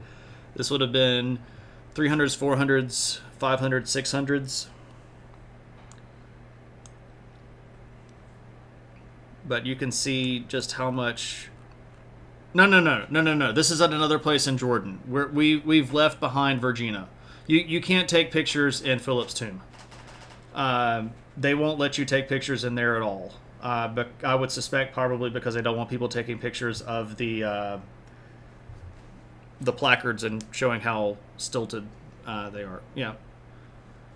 You know this from playing Total War. Yeah. What's up, Sofa? They had impressive craftsmanship. They did, for sure.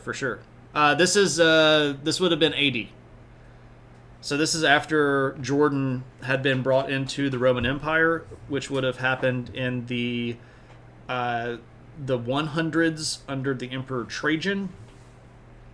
And after this area became heavily Christianized in the 300s under Constantine.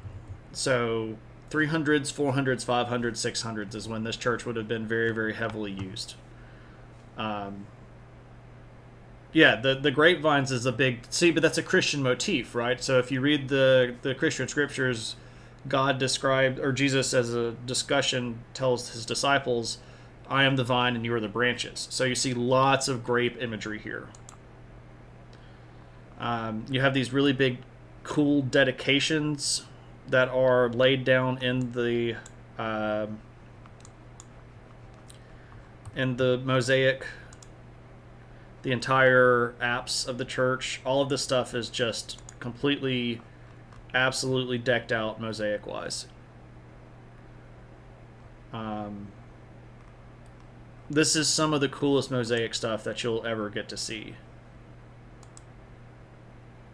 I guess I could have just, like, waited a little bit and we could have seen these a little bit closer, huh?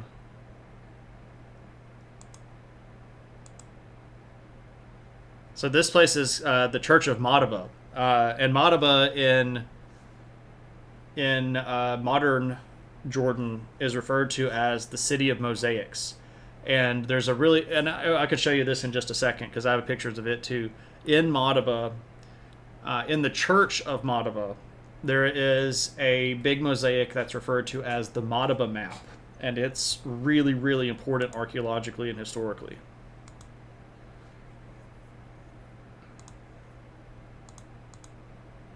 And you can just see how well these are preserved. Just absolutely beautiful mosaic stuff. And again, this is probably 1,400 years old.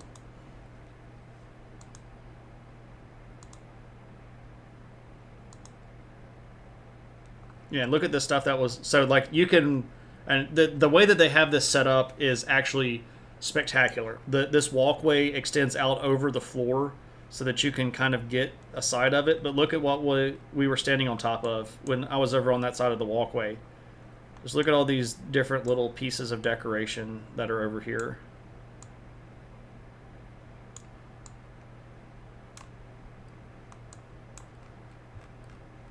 Just super cool stuff.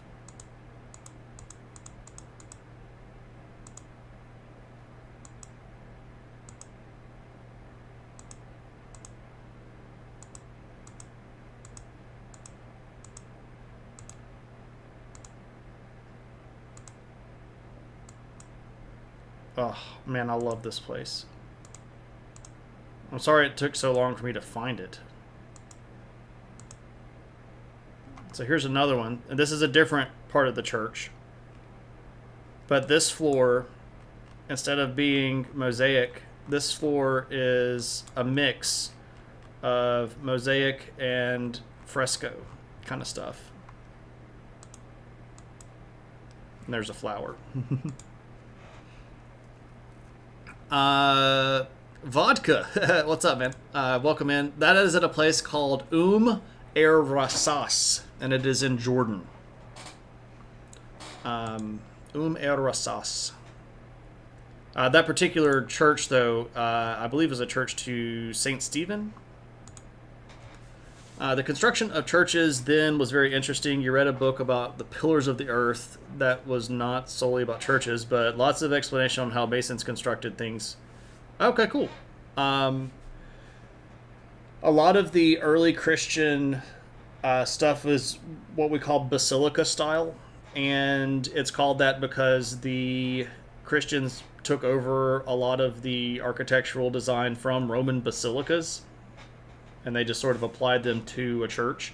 Basilicas were places where you would go and have things like trials or public speeches, so you could have a building where everybody could hear, right? So they're sort of designed to convey the sound of a person's voice around the area and pack a lot of people in a small zone. Carbon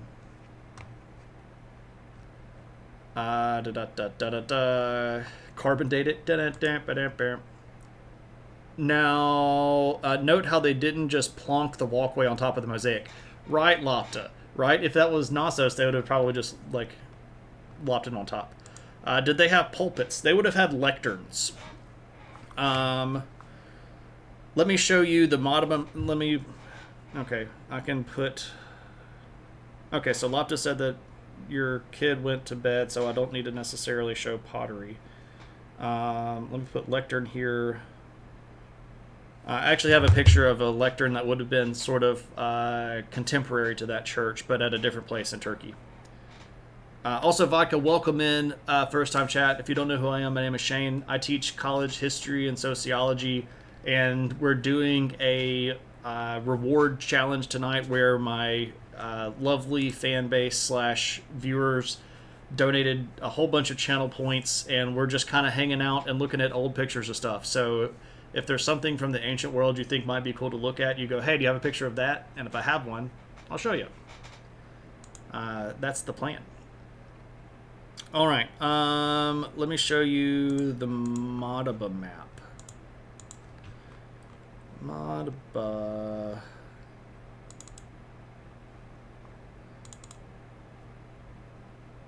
All right. So this is the church in Madaba. And on the floor here is this thing, which is called the Madaba map. And what's really cool about the Madaba map is that it's a map. And it shows you where all of this really cool ancient stuff is. And it's got references to big churches in the Mediterranean region, big cities in the Mediterranean region. It references a whole bunch of stuff from like the Levantine region, Turkey. It's kind of crazy. And it's just like it was at one time the entire floor of this church. And obviously they've only been able to recover parts of it. And they've tried their best to keep it in place where it would have been originally. But this whole region is obviously roped off so that you can't walk on it. But this is really, really important for the study of things like ancient shrines and pilgrimage routes for people that were going to different holy sites in the region, because a lot of them are listed on this map here. Yeah, so it's oriented where north is up. And if you just Google Madaba map, you can see a picture of it that they've really done a great job of reproducing this. They went in with a laser scanner and scanned the entire thing and then recreated it. And like, you could buy big printouts of it that you can like put on a poster and stick it on your wall, but you can find really high quality images of it on the internet really, really easily. And it's just absolutely fascinating. So this is kind of like crossover of you'd buy an A0 Madaba map. If you want a really cool ancient map, you should talk to my friend Cave Geek Art and commission him to make you a Madaba map on some buckskin.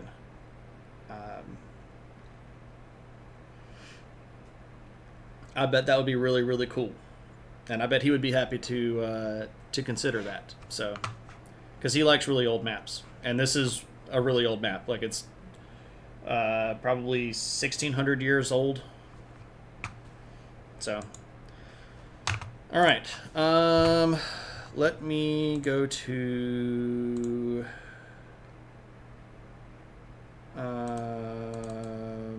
here.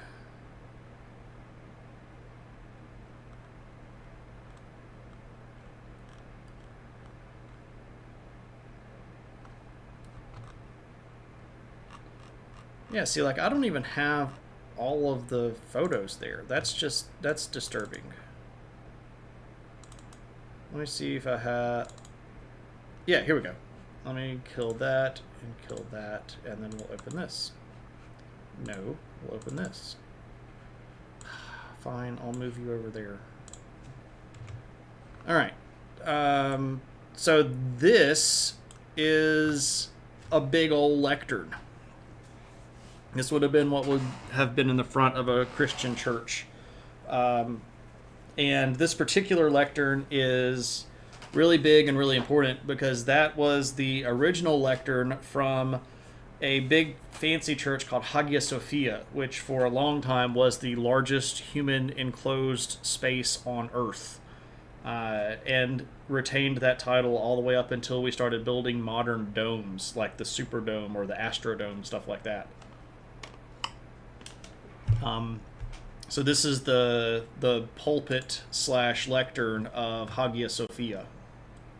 Really, really, really big church. Built under the Emperor Justinian in the 500s AD. This is outside of the Hagia Sophia. Some of the flying buttresses that hold up the big walls. Yeah, I mean, we could look through Hagia Sophia pics if you want to. This is Hagia Sophia. You can see the pattern. This is the vestibule. You can see the big barrel arc of the vestibule. These are original paving stones. These are the big doors. So these doors are made out of solid metal. Big, giant cast and welded metal or hammered metal. Yeah. So like a barrel vault is, like long, extended arch. And these doors weigh like 2 or 3 tons, but you can move them with your hand. Like, you can walk up and just push them open because the engineering is so skilled. And again, these are 1,500 years old. You can just push them open, and they just whee. Pretty cool. There's lots of mosaic work and fresco work in here as well. You can see some of this stuff. This is, like gold. Right here we've got Jesus. Obviously, this is like inside the big main dome. You can, like, under the main dome in Hagia Sophia, you can stand up the Statue of Liberty. It's enormous. So, again, these are people, right? And that's the height of the dome. It is Arabic, right? So, in 1453, when Istanbul fell, at that point it was Constantinople. When Constantinople fell to the Ottoman Turks, Hagia Sophia got, finger quote, renovated and turned into a mosque. So a lot of the old Arabic decoration stuff is still evident. So this is inside of the dome. This would have originally been painted Christian stuff. Now, one of the things that was going on while I was there is that a lot of the original art was being uncovered. So if you can see this big scaffolding right here, this was basically opposite of this side here, and you can see that this area had been painted over and then uncovered. And I know that there is sort of there was a meme about 2 years ago of biblically accurate angels. There's a biblically accurate angel, right? This is a seraph, or one of the seraphim, and it's not SERIF like fonts. It's SERAPH. That meme's still on the go. Okay, cool. So there's actually biblically accurate angel, right? As drawn and painted by people in the year when in the 520s, when they were decorating all of this stuff, right? So seraph is singular, seraphim is plural, right? So seraphim is the order of the seraphs. That's it, Frank. You got it. Here's another one up here in this transept. I think that meme just won the longevity prize. It's up there with the woman yelling at the cat meme. This is, again, it's just absolutely enormous. It's not it's covering their bottom parts. It's not like that they have genitals. This is a weird picture where if you open this on a phone, you can like move it around. So like this is standing and holding the phone like this, and then moving it over like this and kind of getting an arc. It's like this is inside the main dome, and this is the bottom over here, this is the bottom over here. It's an odd picture. It doesn't really work out that well.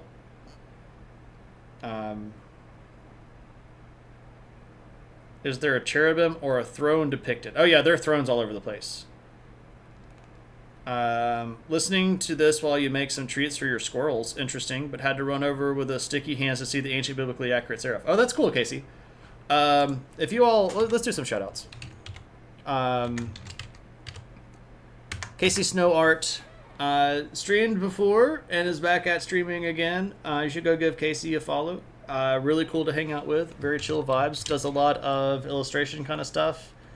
Has been doing some animal stuff for a webcomic, but also doing things like trying to rebuild a profile to try to get some work doing illustration. I think I'm going to have to switch over to my shout-out command because this freaking Twitch has a cooldown on their shout-out command. Allie Briggs is in the house. Allie obviously wearing the artist badge as the artist that designed our absolutely amazing Chonky Horse emote. Does fantasy art on stream and also plays various types of tabletop games with a partner. So you should go check out Allie. Crazy Squirrel Lady, no pets allowed in the apartment, so you feed your wildlife. Hey, there we go. Am I missing anybody? I think Lumpy was here earlier. We'll just give Lumpy a shout out anyway because, you know, Lumpy's a homie. Oh, Nogre was here earlier, and I didn't say hey to Nogre, did I? Hey, Nogre, if you're still lurking around. Lumpy Dragon Potato builds this kind of stuff at this kind of scale just in Minecraft, and it's still amazing.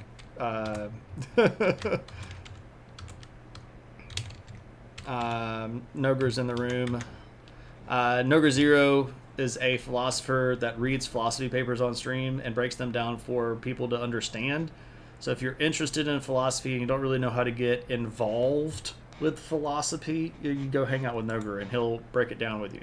So here's me and Figment in one of these domes. Here's another one of your biblically accurate seraphs. You can see the wings and the faces and covering and things. Really, really cool painting stuff. Here's a Mary. This is a really, really famous image, art history wise. Mary with baby Jesus on a throne. That's a very, very, very important image, and that gets shown around a lot. Side chapel here. This is where the Empress would sit when she went to church. Empress had to sit up in the second floor. The Emperor had a box for himself. I think it's like up under us. Like so we're up on the second level right here. So if you look down, you'd see where the... Oh yeah, I mean, it's absolutely huge, Forrest. It's huge. Huge.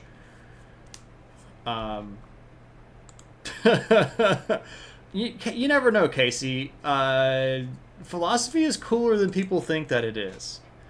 And it's not unattainable, right? A lot of people are like, that's crazy. They start saying words that I don't like, and I don't like it, and I just quit. But go hang out with Nogur, and he can break stuff down in a way that you can actually get it. Interesting picture here from Hagia Sophia. These used to have crosses on top of them, and you can actually kind of even see where the crosses were. This is an example of ancient defacement of art. So in the 1450s, when Istanbul became Istanbul, when the Turks came into Hagia Sophia, they knocked a lot of the crosses off. Obviously, religious imagery for Muslim people, especially very specific, very conservative Muslim people, is a big no-no. And if you're going to turn this into a mosque, you're obviously not going to want crosses everywhere. Here's to attainability. Closest emote you have to a wine glass. I feel you. I feel you. Is that like a measuring cup?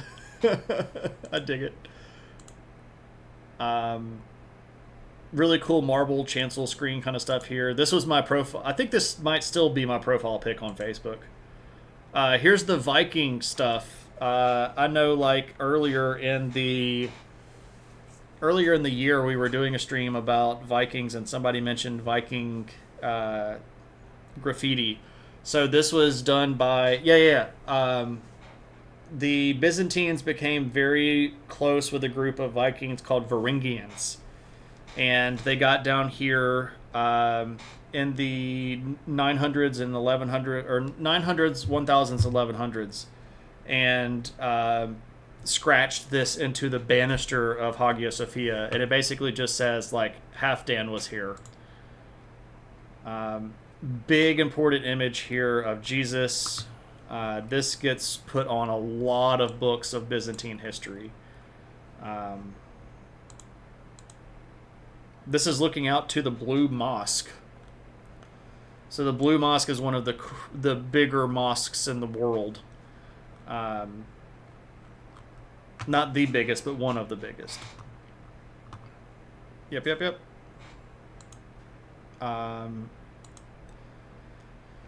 This guy's a Doge of Venice, and you're like, why is there a Doge of Venice buried in Hagia Sophia?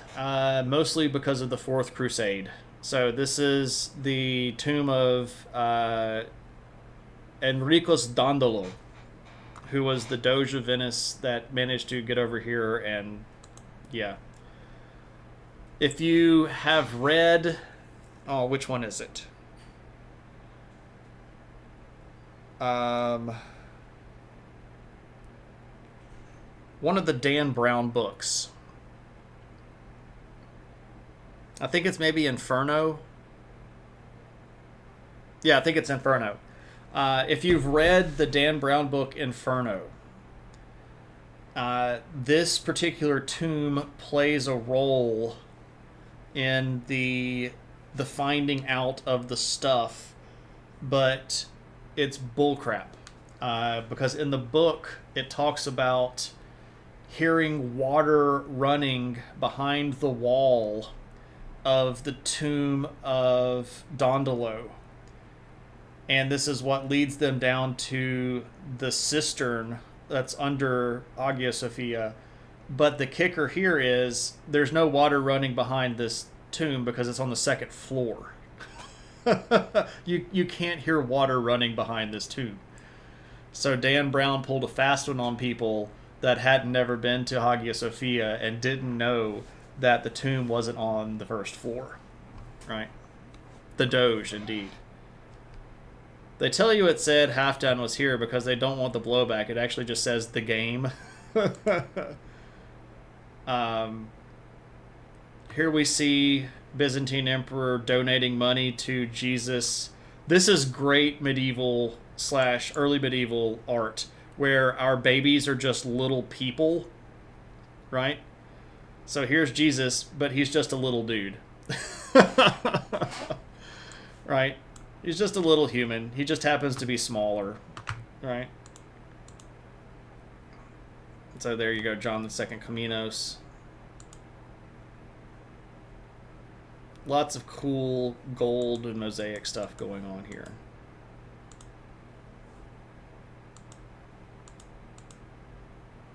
Super huge building, though. Super, super huge. Just absolutely fascinating.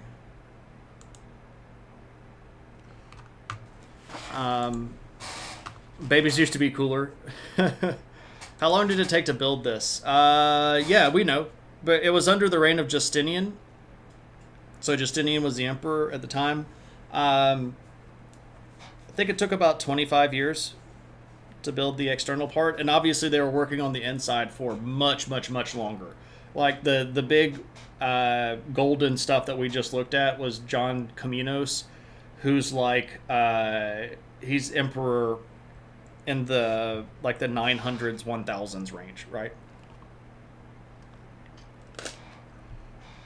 Jesus throwing gang signs to all these people. Yeah, he's doing the benediction. All right.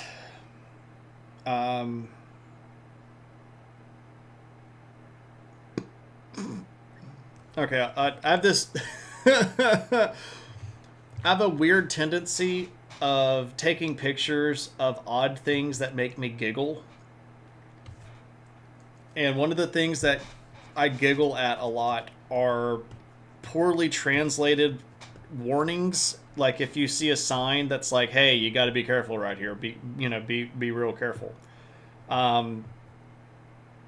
So I took a picture of this. This is inside Hagia Sophia, going out the back of the building towards some of the other grounds. But I just got really tickled. Just get off carefully, right? Anyway, it's a very lowbrow joke, by the way.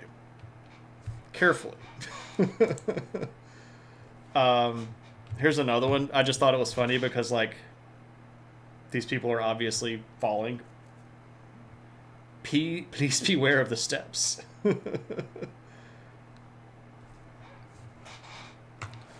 Anyway,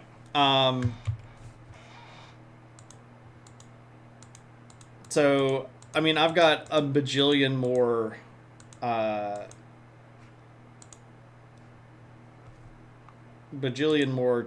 pictures and lots of stuff that I could show. Steps will attack. Be careful. So yeah, dikkat is the Turkish word for like danger or beware or attention. It's just basically a warning. But that's been 2 hours of photos and talking. So I know that we could continue doing this forever. I've got thousands and thousands and literally thousands of other pictures that I could show. Uh, so for those of you that have been to one of the older photo streams and been to this photo stream, do you have an opinion on how this went as opposed to the older ones that I've done? I will think of you every time you see a Minoan pillar. Yeah. Yeah. It's great that we don't actually know if they built pillars that way or if that one dude in the early 1900s just kind of made it up and everybody just ran with it. Oh man. Oh man. Oh Knossos. It's like right here.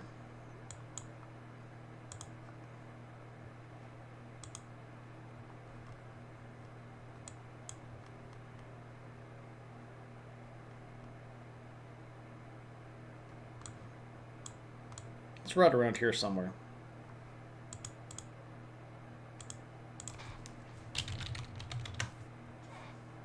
Yeah, there it is.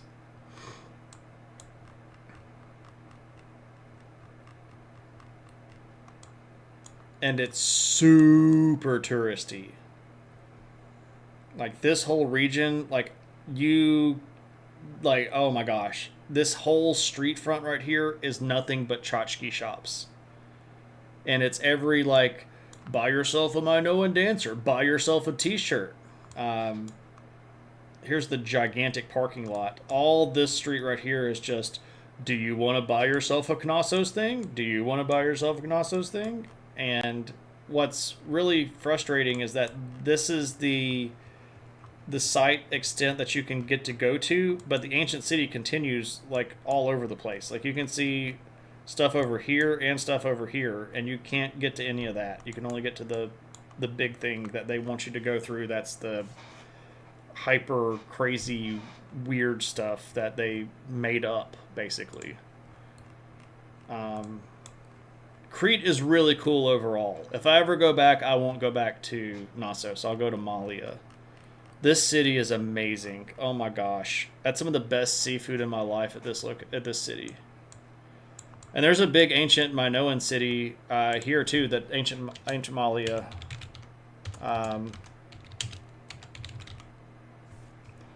Malia Minoan Palace. It's over on the edge of the city.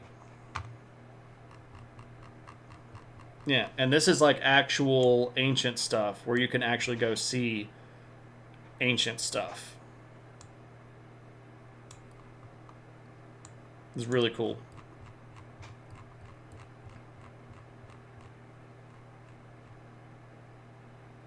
Ah, yeah. Okay, that's a good idea, Viper. That's a good idea. I dig that.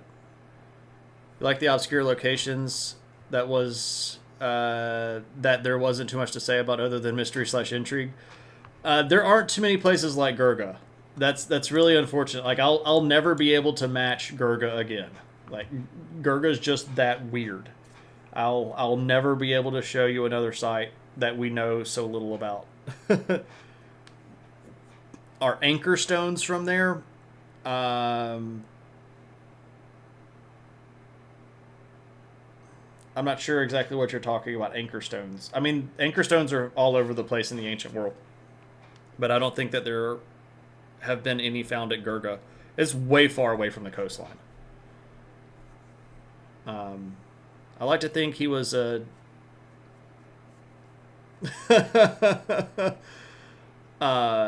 I love history stuff. I really love history stuff. And as a reminder, this is also the last stream that we'll have for a while. Because next week, I'm going to take more pictures. I'll be going to Belize and Guatemala to go hang out on Maya territory. All these pictures and no samurai. Well, I mean, Tuna, I have an entire 300, 400 set of pictures of nothing but samurai armor. Nobody asked for samurai armor. So I'll be leaving on Monday. I there I say this, but I don't know if it's actually going to work out. I know it won't be Sunday. There's a chance that I might be able to stream some on Saturday afternoon, maybe tomorrow afternoon. I don't know. I've got a lot of stuff that has to happen between now and then. Probably not tomorrow. If anything, Saturday. And maybe late Saturday. But I don't know. So this might actually be the last stream um, before I go. It's definitely the last planned stream before I go. And I'll be back on the 23rd, which is actually a Thursday, but there's no way I'm going to be able to stream because our flight doesn't land until 8 p.m. So the following weekend after I collapse and sleep for a day might be worthwhile, but don't anger Montezuma. It's going to be kind of hard to anger him at a bunch of Mayan ruins because Montezuma was Aztec, right? Um, so don't forget that we've got about 500 years of a gap between those two. I will have an awesome trip. I'll do my best to have an awesome trip. You'll look for me on the Interpol list if I disappear. I don't think I'll be doing anything that's going to be dangerous like that. That's not the plan at all. A lot of the places that we're going to go to are actually going to be pretty touristy. And if you get to go to Yavin 4, you get to go to Yavin 4. And you just deal with the fact that there are going to be lots of tourists there. But I'll be going to the parts of Tikal that are not on the beaten path. And I'll be going to all of Tikal because we've got an entire day to explore the site. We're actually staying in the National Forest zone at a place that's right by Tikal. Like you could basically walk to some of the big temples. So, anyway, let's see who is on and streaming. And we'll go do a raid.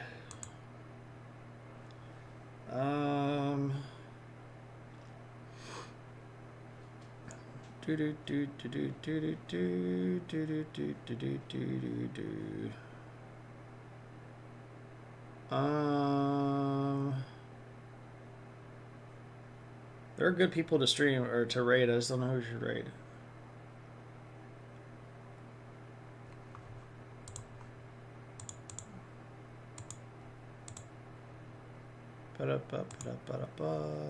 Is it actually streaming or is it still? Well, I rated in there not too long ago.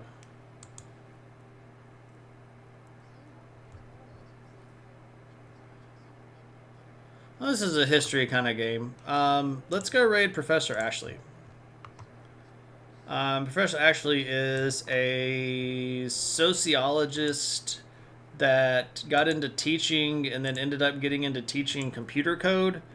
And Professor Ashley sometimes, well, spends a lot of time playing games, but is very smart and very clever and is a good streamer. So we're going to go hang out with Professor Ashley.